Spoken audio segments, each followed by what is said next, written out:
इन question number 4 start करते। Read किया हुआ है हमने सम। यहाँ पे करंट ईयर दिया गया है 2018 and 19। Preparation of income and expenditure account, सिर्फ हमें इनकम एंड एक्सपेंडिचर अकाउंट बनाना है in the books of Satara sports club. Income and expenditure account format हमने पहले ही बनाया हुआ है, तो पहले पोस्टिंग करेंगे और जहां जहां पे हमने मार्किंग किया हुआ है, अगर एक मार्किंग रहेगा तो 2 लाइन छोड़ने, अगर 2 मार्किंग रहेंगे तो 4 लाइन्स छोड़ेंगे। Receipt and payment accounts for the year ended 31 March 2019। Posting start करते हैं। देखिए सब्सक्रिप्शन में सबसे पहले हम रिसिप्ट साइड पोस्टिंग करते हैं। सब्सक्रिप्शन में 2017-18 के बारे में दिया हुआ है, that is a previous year, और कहीं पे भी हमें एडजस्टमेंट में दिया नहीं है कि प्रीवियस ईयर में सो एंड सो अमाउंट आने का बाकी था, जिसमें से सो एंड सो अमाउंट हमने रिसीव्ड किया है, तो अभी बैलेंस प्रीवियस ईयर का अमाउंट कुछ भी नहीं है, तो इसलिए यहाँ पे 2017-18 की जो भी अमाउंट गिवन है 4000, उसका इफेक्ट कहीं पे भी नहीं आएगा क्योंकि ये अमाउंट प्रीवियस ईयर की है। सो सब्सक्रिप्शन का पोस्टिंग होगा 2018-19, दैट इज करंट ईयर, और इसके ऊपर मार्किंग है। पहले सब्सक्रिप्शन में लिखते बाय सब्सक्रिप्शन, बाय सब्सक्रिप्शन, और ये सब्सक्रिप्शन कौन से ईयर का है? 2018 and 19। Amount of 2018-19 is 44,500।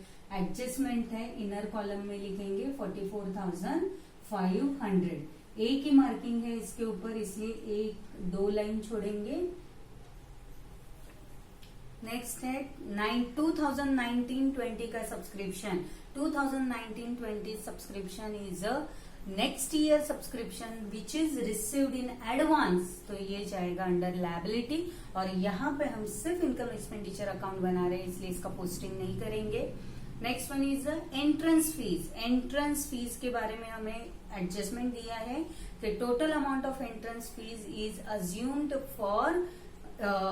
As a income, revenue income, इसलिए एंट्रेंस फीस जाएगा इनकम साइड में by entrance fees. Amount outer column no adjustment 8,000 rupees.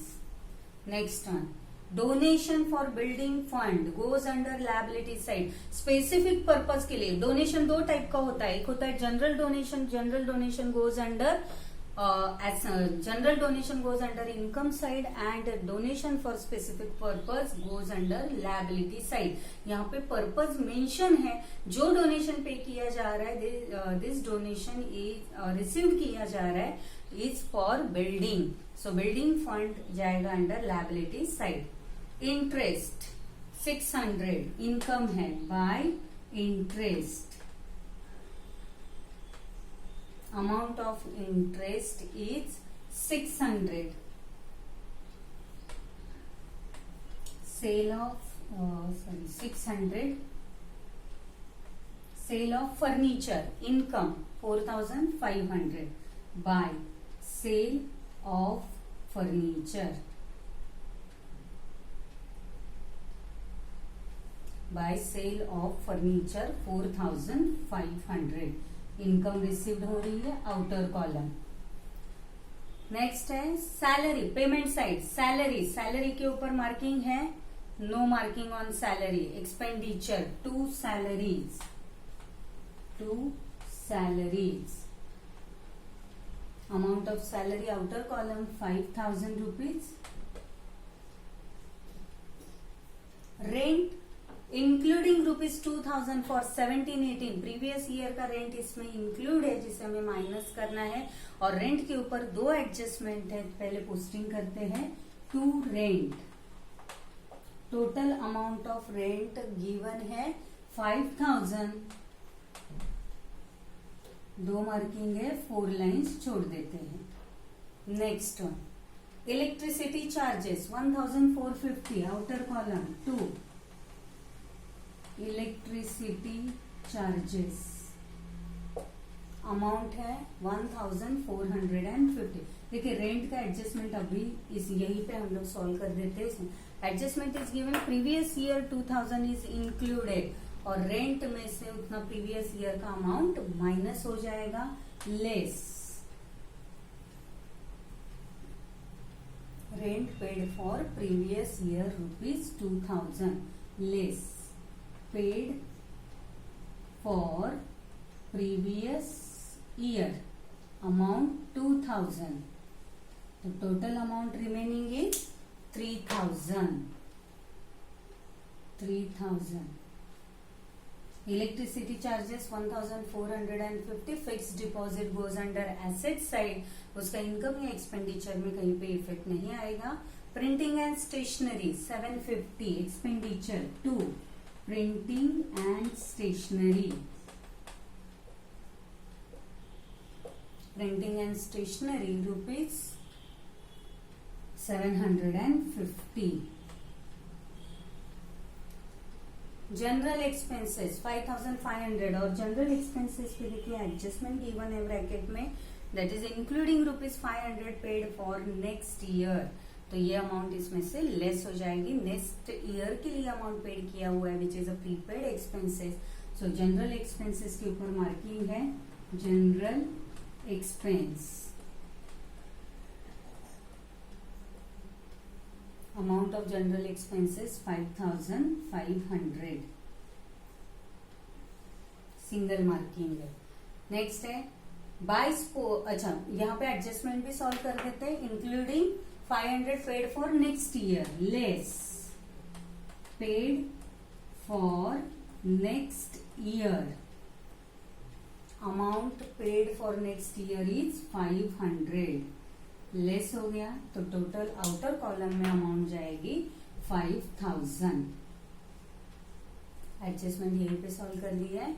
Sports material purchase, देखिए sports material purchase goes under expenditure में, लेकिन यहाँ पे purchase भी given है, opening stock of sports material is also given and closing stock is also given, तो यहाँ पे हमें ट्रीटमेंट ऑफ स्टेशनरी जैसे हमने फॉर्मेट बनाया था वैसे ही फॉर्मेट आपको देना है अंडर एक्सपेंडिचर।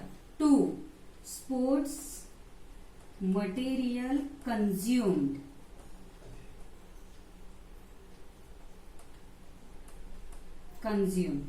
और हेडिंग यहाँ पे देना है जिसमें opening stock then add purchase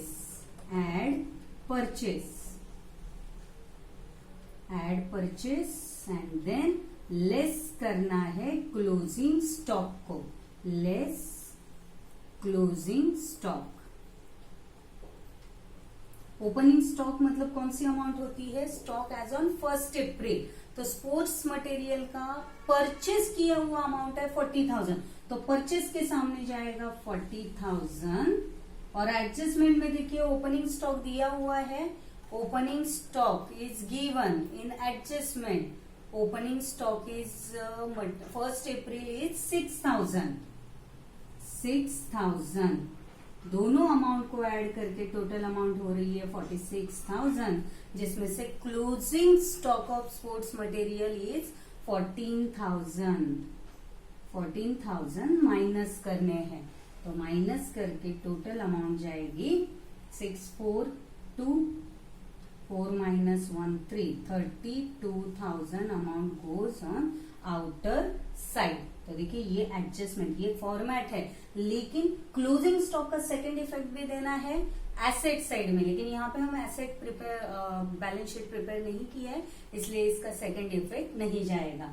तो देखिए स्पोर्ट्स मटेरियल कंज्यूम्ड अगर आता है जिसमें ओपनिंग स्टॉक भी दिया है, परचेज भी दिया है और क्लोजिंग स्टॉक भी दिया है, तीनों दिए हुए हैं, तो ऐसे में आपको एक्सपेंडिचर साइड में इसका ये फॉर्मेट, स्टैंडर्ड फॉर्मेट बनाना है। Opening stock plus new purchase during the year, दोनों अमाउंट को ऐड करके जो अमाउंट मिलेगी उसमें से क्लोजिंग स्टॉक को लेस करना है। Next effect, balance carried down, cash in hand, cash at bank. Cash in hand और कैश एट बैंक दोनों का इफेक्ट जाएगा एसेट साइड में, यहाँ पे हम बैलेंस शीट प्रिपेयर नहीं कर रहे हैं। Adjustment, outstanding subscription for current year का आउटस्टैंडिंग अमाउंट है। करंट ईयर का अगर आउटस्टैंडिंग है तो it has to effect. Current year outstanding income है तो इट हैज टू इफेक्ट। क्या इफेक्ट होते हैं? एक इफेक्ट होता है एड टू रिस्पेक्टिव इनकम और दूसरा इफेक्ट होता है एसेट साइड्स। दूसरा इफेक्ट जाएगा एसेट्स में। करंट ईयर आउटस्टैंडिंग इनकम है तो it will add into income. Second effect asset side में, जैसे हम फाइनल अकाउंट में सॉल्व करते थे एडजस्टमेंट, वैसे ही करना है। तो इनकम में ऐड करते हैं current year income subscription add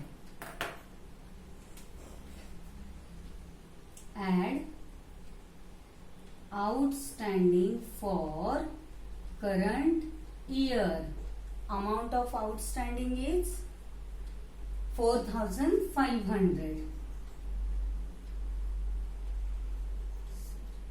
4,500 है। 0 total amount 0 0 500 500 549 49,000 5 plus 49 44,000। यूनिट के नीचे यूनिट लिखना है तो गड़बड़ हो जाती है, यहाँ पे मैंने गड़बड़ की है। यस 44,500 है and this amount is a 4,500। Add करना है अमाउंट को 5 5 10 4 4 8 9 49,000। टोटल अमाउंट हो गई 49,000। यहाँ पे 44,500 अमाउंट है and outstanding for current year is 4,500। Second effect जाएगा एसेट साइड में। एसेट हम बना नहीं रहे हैं। नेक्स्ट है outstanding rent for current year. अभी देखिए यहाँ पे second current year outstanding expense होता है तो उससे क्या इफेक्ट जाता है? एक्सपेंसेस। तो एक्सपेंस के इफेक्ट के लिए इफेक्ट जाएगा एड टू एक्सपेंस। एक्सपेंस में वो अमाउंट ऐड हो जाएगी। और सेकेंड इफेक्ट जाएगा लायबिलिटी साइड, उतना अमाउंट पे करने का बाकी है। तो एड टू एक्सपेंस रेंट है, ऐड करते हैं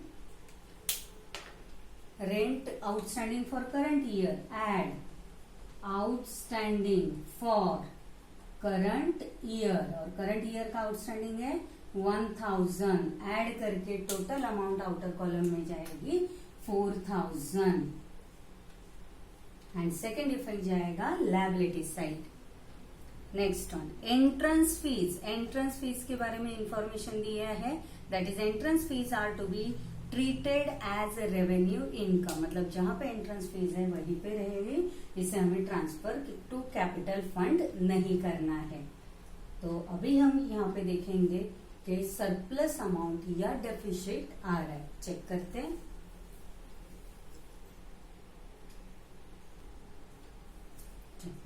बैलेंस टैली करने से पहले हम चेक करते हैं सारे पोस्टिंग हो गए हैं क्या। ठीक है, पोस्टिंग हो गए। लेकिन देखिए यहाँ पे मैंने आपको बताया था सेल ऑफ फर्नीचर के बारे में मैं बाद में बताऊंगी आपको।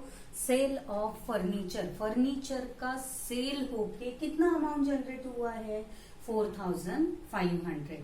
लेकिन अगर हमें बुक वैल्यू गिवन है तो उस बुक वैल्यू से फाइंड करना है कि फर्नीचर के ऊपर या कोई भी मशीनरी हो या फर्नीचर हो, कोई भी एसेट सेल करके या तो प्रॉफिट होगा या तो लॉस होगा।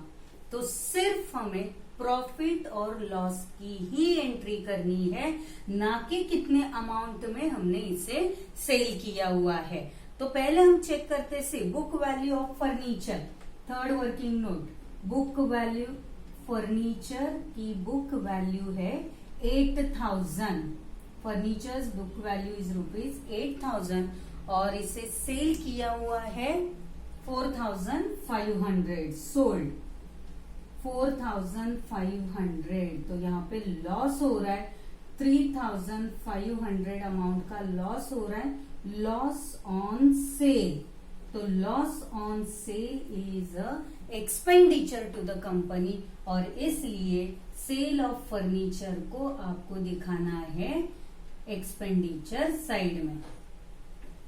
एक्सपेंडिचर साइड जो अमाउंट रिसीव हुई है वो अमाउंट की एंट्री एसेट में नहीं आती है, तो to loss on sale of furniture, loss on sale of furniture amounted to ₹3,500।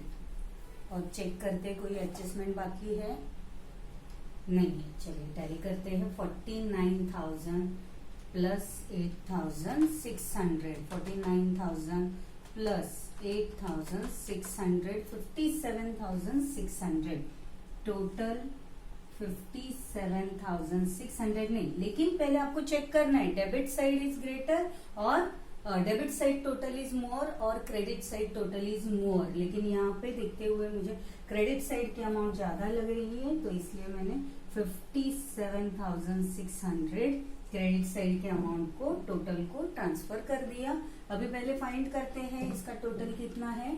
5,000 plus 4,000 plus 1,450 plus 750 plus 5,000 plus 32,000 plus 3,500, total आ रही है 51,700।